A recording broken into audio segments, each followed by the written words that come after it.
I never had a teacher ask me if I was okay, ever in my life. I never had a teacher ask me, how are things at home? Those three words, are you okay? That sentence, that very shortened sentence, is so powerful.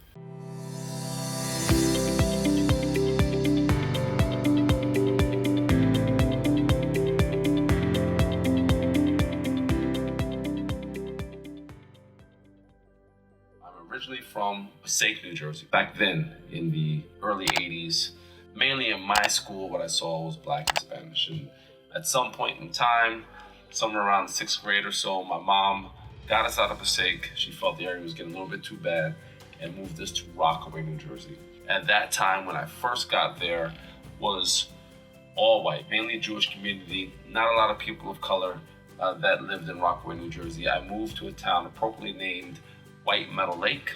It was the whitest of the meadows and the whitest of lakes. And me and my brothers and my sister were the only family of color, the only kids of color. One of the biggest difference between the obvious one, just the dynamics of all Black and Spanish to no Black and Spanish, were the teachers. I had white teachers, but I also had teachers of color. When I moved to Rockaway, from 7th grade through high school, I've never had a teacher of color. In my sophomore year at high school, Morris Hills High School, we had an influx of Spanish students, of some Black students, it really started getting extremely diverse at my high school, which made it a lot better, because for me personally, I love seeing all flavors of the rainbow. I love seeing different Skittles, right? The blue, the yellow, the green. I don't want just yellow Skittles. I like seeing everything. By the time I got to be junior year, senior year, my high school looked way different. I was appreciative of it. Now, the problem with this is when I came to Rockaway, I didn't have a connection with any of my teachers. So I had one teacher I had a connection with, my 6th grade teacher. His name was Mr. Passananti, big Italian dude, a great guy. Young, strong dude, really fair. He liked me. Right, when I did my book signing, my first book signing in 2013, Mr. Passananti showed up.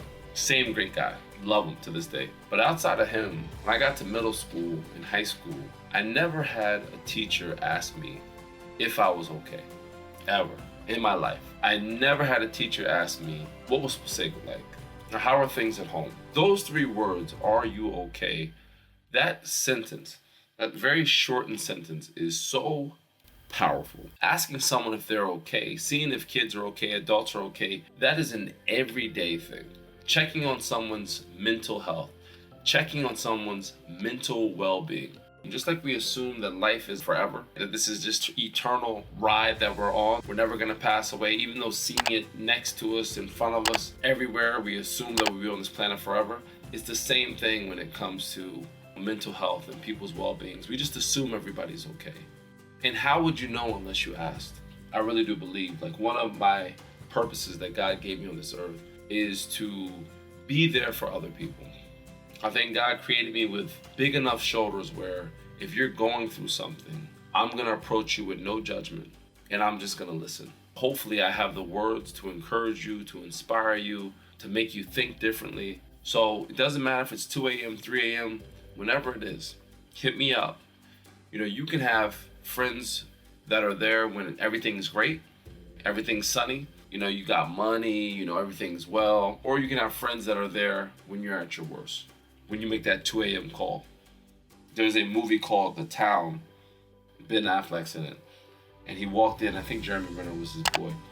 He walked in to his boy, he says something to the effect of hey man, we need to go right now. It's gonna be ugly, we're gonna hurt some people. You can't ask any questions. His boy looked at him and said, what car are we taking? Your car or my car? That's the type of friendship that hopefully you should have in your circle where people are checking up on you. I can go a long time without someone asking me if I'm okay because I'm always asking that question first. So I beat people to the punch.